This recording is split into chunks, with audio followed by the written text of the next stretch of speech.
Thank you for joining me for this financial literacy seminar.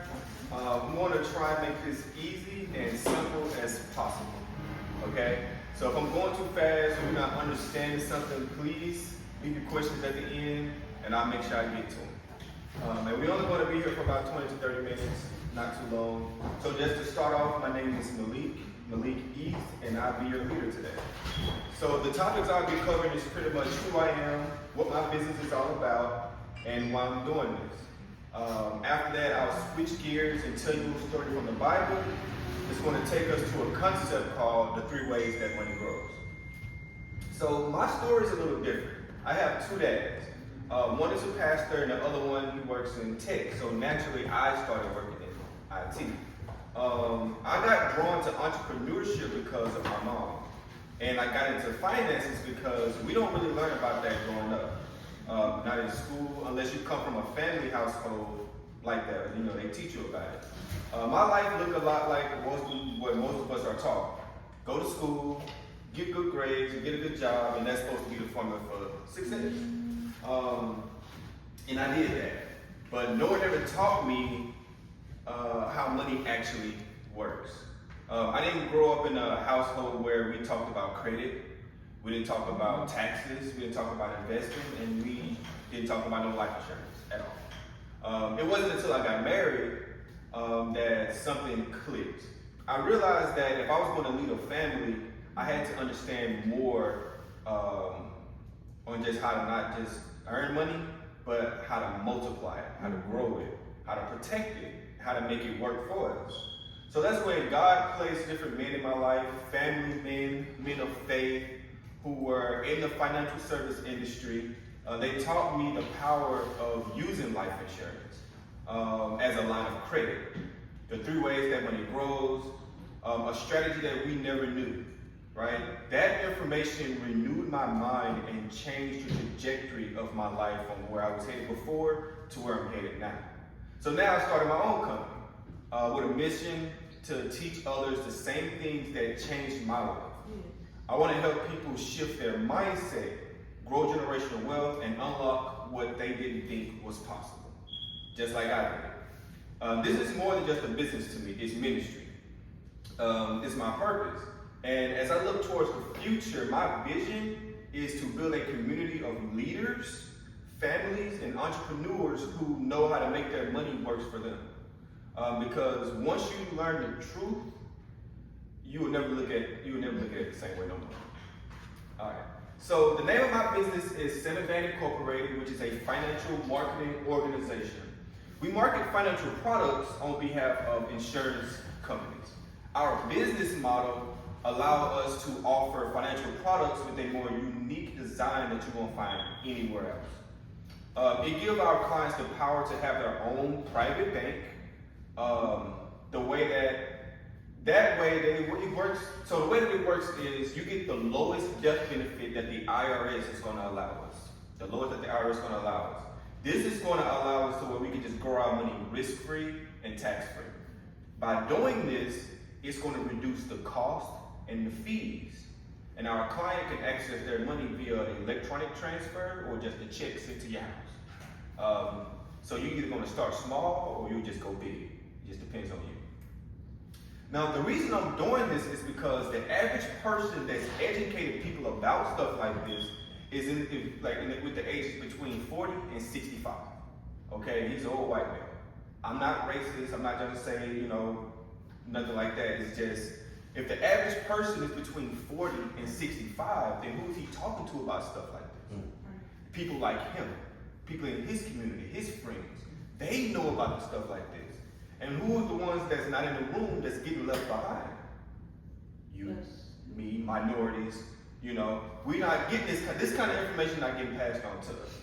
So with us not receiving that, that's the problem that I see that needs to be addressed, that we need to fix. So as a result, I made it my mission to empower us, to provide us with the tools and resources that we need to start in today's economy, because we see how it looks.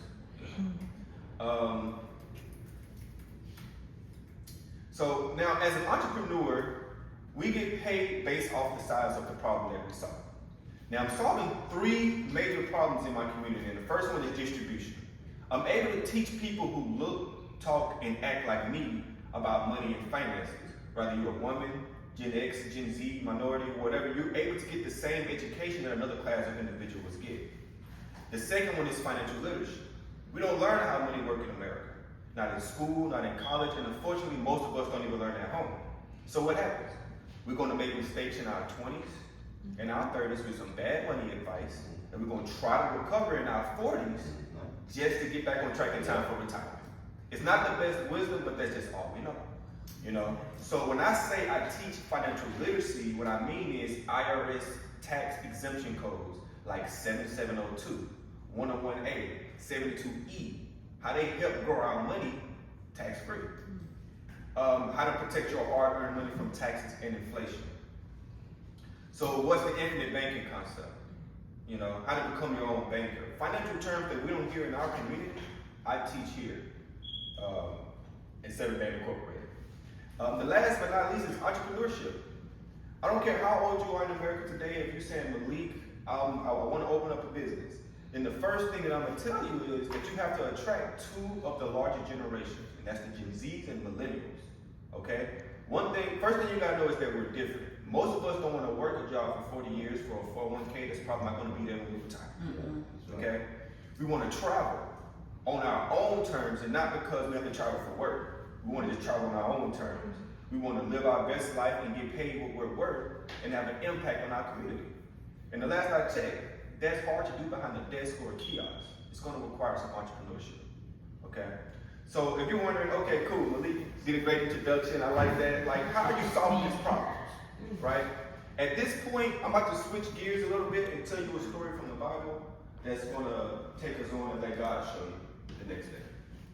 So in Matthew 25, chapter 25, verses 14 through 30, Jesus told the people stories to help them understand the word of God. He told them a story of a master and three servants, okay? So the master, he gave talents to each of his servants. Servant number one, he gave him 5 talents, okay? The second servant up here, he gave him 2 talents. Then with our third servant, he gave him 1 talent. And then the servant, he went away. Okay? He just left them with those talents, right? Now each servant, like servant number 1, what he did with his talents was he used his 5 talents wisely. He worked and he got 5 more talents. Nice. And then servant number 2, he was wise as well. He used his 2 talents and he worked and he got 2 more talents. So now he got 4. But servant number 3 over here, he dug his into the ground. Okay? And then the master returned. Okay? And he came and he showed, and then the servant was like, okay, so this is what I did with your talents. Obviously, servant number 1, he turned his 5 talents into 5 more talents and he got 10. All right? He got 10. That was good. Servant number 2, he turned his talents into 2 more, so he got 4. And then servant number 1, he dug his into the ground. Well, number 3. And so the master was very upset with him. Right? He took his talent and he gave it over to him. He was happy with him. He was like, look, So he just took it away from him. And he gave it over to this servant right here, number 1. Now, I told this story because it's going to lead us into this next concept called the 3 ways that money grows. Okay? So, I don't care how much money you have or how little you have. Your money is growing 3 different ways. It's growing fixed, variable, and indexed. Okay? So this is one of the first concepts that I teach people in the community. So there's pros and cons, which I got the plus and the minus right here, to the way that money grows. When it works right, that's going to be a plus. If not, like the con is going to be a minus. Okay? So what's your fixed account? That's going to be your bank account, checkings account, your savings, CD, certificate of deposit, money markets, that shoebox you got upstairs, or whatever, that money you got in the mattress. Some people still do that. Oh yeah. Okay, they still do that. So what's the plus to put your money in that shoebox, in that mattress, or in that bank account? Just have it on hand when you Guaranteed. It's safe. Yeah. Exactly. It's safe. Because the bank is backed by the FDIC for up to $250,000. So that $250,000 that you got in the bank is safe. Okay? Similar to that servant that had his money in the ground. It was safe. So what's the downside to the bank? Keeping your money there is not good for the long term. Just like having it in the ground, it's not good for the long term. Because you're getting the low to no growth on that money. It's just sitting there. Okay? So you're getting anywhere between 0 to 1% on that money. Now, one of the biggest challenges that you're facing, storing your money in a bank account for a long time and not doing anything with it, is something that's called inflation. And inflation is just going to erode the value of that money down every single year. Okay? It's not the best place to keep money long term, but for most of us, that's just all we know. Okay? Now, the second one here, and here's a growth chart. So this is what it looks like in a growth chart if you're a visual person like me. Not much at all.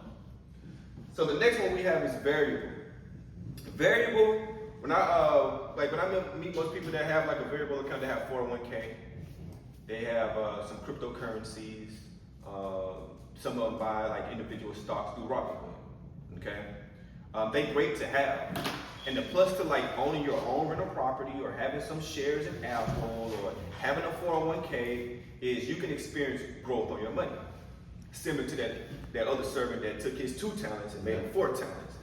It grew. He saw growth on that money. But the real question is, you can lose all or a portion of your money. That's kind of the downside to it. That sometimes people don't say when they own that real estate or they talk about having stocks or that 401k is at some point what goes up must come back down, right? But like I just said, the real question is how much money can you afford to lose? And most people that I meet, some say none. Okay? Now looking at a growth chart, this is what you be seeing on the markets, right? Making money, losing money, making money, losing money. That's what you see. It goes up, it goes down. That's the nature of it. That's just what it's going to always do. Okay? So the last one is called index. Now, index is not as popular as a bank account, a fixed account, or a variable, 401k, or checkings or savings. It's not as popular as that. Why do you think that? People don't know that. Because, like I mentioned earlier, the type of person that's teaching people about this kind of stuff, 40 through 65, he's teaching their community, their friends. They know about this kind of stuff, but we don't know about this index. Okay? Because most of my clients never heard of it. And they're called annuities, and they're called IULs, Index Universal Life Insurance. Okay? These are both insurance products. And if you didn't know, insurance has a disposition to not lose value. You have a contract agreement saying you're guaranteed to never lose money in this account. So the plus is pretty obvious. It's safe. Okay? But what's the catch? There's always a catch. Gotta be a catch, right? The catch is the growth could be limited. Okay? Now there are some uncapped options where the growth is unlimited, but I'm gonna just keep it simple. So I'm gonna use a simple example here of a floor of 0%, a floor, okay? And the upside has a lot of potential. The typical growth, what most people might see is 9%. Long-term growth could be between 5 to 7%. They got like some of the most popular products like Allianz, their cap is 11.75% to 12.5%. And National Life Group, another carrier, is like 9.5%. It's one of the lower ones that you can get growth added to your money. Okay? Almost all of the carriers, they cap is more than 9%. But for this example's sake, I'm just gonna have 9%. Okay? and that floor is 0. And what I mean by the floor is 0, you won't go below 0, okay? And your ceiling is just 9%. It's just an example. So now when I say the S&P, when I say index, I mean your policy is linked to the growth of what we call the S&P 500. Think of it like if you wanted to invest in Blockbuster. Y'all remember Blockbuster? Mm-hmm. Think of it like you invested in Blockbuster 20 years ago. Is Blockbuster around right now? Mm-hmm. You will have nothing. So like individual companies, some can do really, really, really good, and then some can just go away. So you're choosing like a basket with this S&P 500, a basket of companies, of your biggest companies in the US, in America. So if you want exposure to a basket of the biggest companies, then we can do that and have that downside protection, and we can do that here with this index. So as an example, let's just say you have an index universal life insurance policy, an IUL, okay? And that we had the S&P 500 index, and our cap is 9%. Now, at some point it was 9%, in the future it might be higher, it might be lower, but this is just example's sake. So with a cap or a limit of 9%, and we see that the S&P 500 was up 20% 1 year, okay, it was up 20%. You get 9% added to your money, okay? And knowing that your IUL is linked to it, there could be a credit of 9% added to your money. So if the S&P 500 was up 8%, we're gonna get 8%. You're right. So let's say what had happened back in the market back in 2008 when the subprime loans caused the housing market to crash. Terrible. And we saw the market down negative 38%. 0. Yeah. She called it. 0. 0 is your hero. You don't lose money in an index, but you just don't gain any growth. You're just not getting any growth in it. So now here's what it looked like on a growth chart for something like this. Some people call it the stairway to heaven. Some people just call it a stairway. But when the market is up, you're doing good. When it goes down like negative 38, that happened, you stay flat. You don't lose anything. When it starts going up again, it goes up. Flat, you're good. So you start compounding your interest over each year when they're doing good. You don't have to start over from ground zero and have to do twice as much just to get back to where you left off. You don't have to do that over here. You lock in your game. So looking at all 3 ways that money grows, if you had an opportunity to grow your money for your family's future, to put a next down payment on a house, to invest into real estate, college for your kids, retirement plan, trust fund, where would you put most of your money for the long term? Index.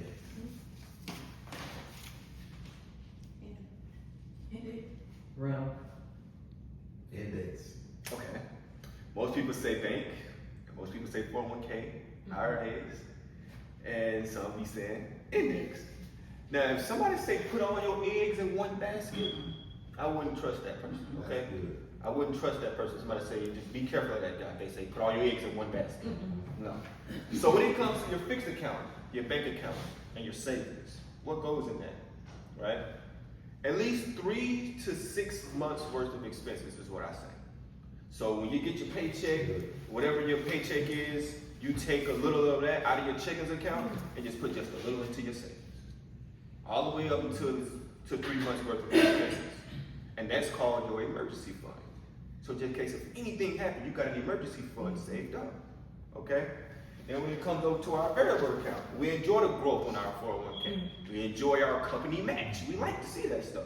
Cryptocurrency, stocks, you know, that's just the nature of it going up and down. But losing money, it's okay if you're young. But when you're getting older and you're about to retire, you know, and you lose half of your money. A lot of people back in 2008 that had $1 million nest egg, that $1 million went down to at least 600,000. They couldn't retire. WorldCom is a great example of that. Exactly. Exactly. If you about to retire, you can't retire. You got to work 5 more years, 5 or 6 more years. You can't retire because you don't have your retirement on. Malik, when you say 3 to 6 months expensive, is there a account like every month you should put so much in? In your savings? Yeah. Yeah.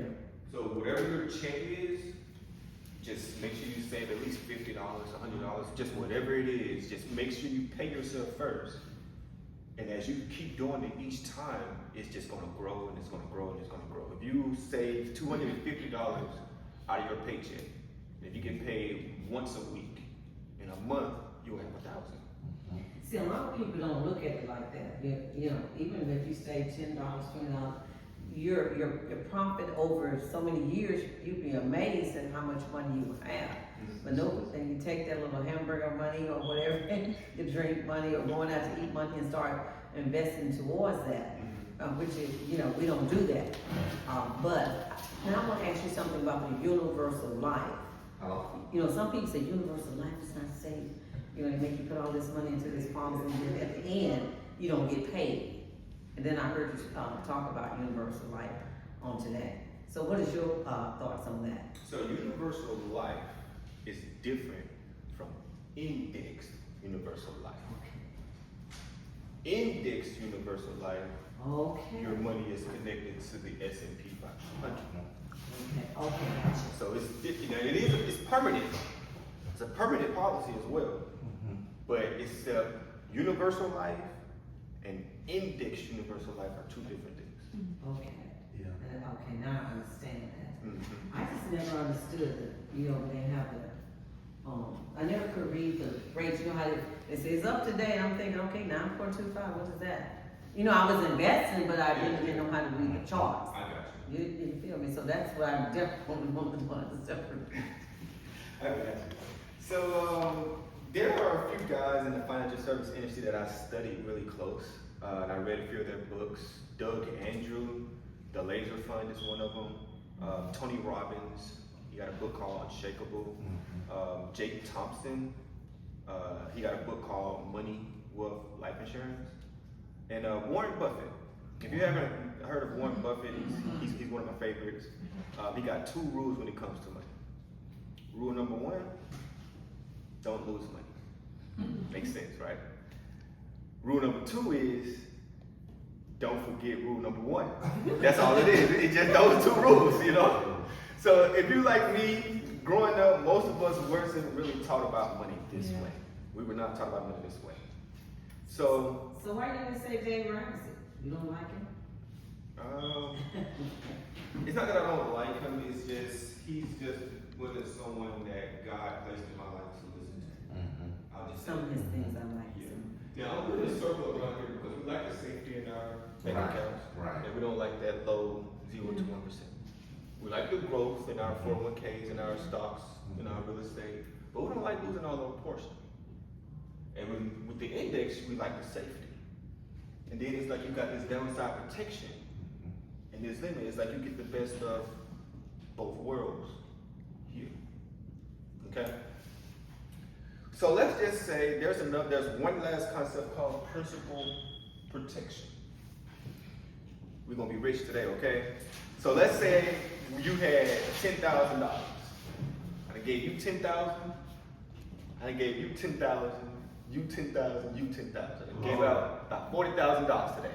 I gave my wife 40, a 10. So we have $50,000 just went out today to all of us, okay? And let's say the market dropped negative 38%. And however, you're gonna still have this $10,000. Okay, because with this index account, you're buying a product. So there's gonna be a little bit of expenses that comes out every year. So we'll have less than 10,000, but essentially we didn't lose our 10,000. Okay, we didn't lose it. And if the market went back up 9%, you now have $10,900 to your money. Now, unlike somebody that took that money, one of y'all took it and y'all just put it in the stock market, you would have had you would have had $6,200. But with somebody that put it in their policy, their IUL, and their indexed universal life policy, they'll be here.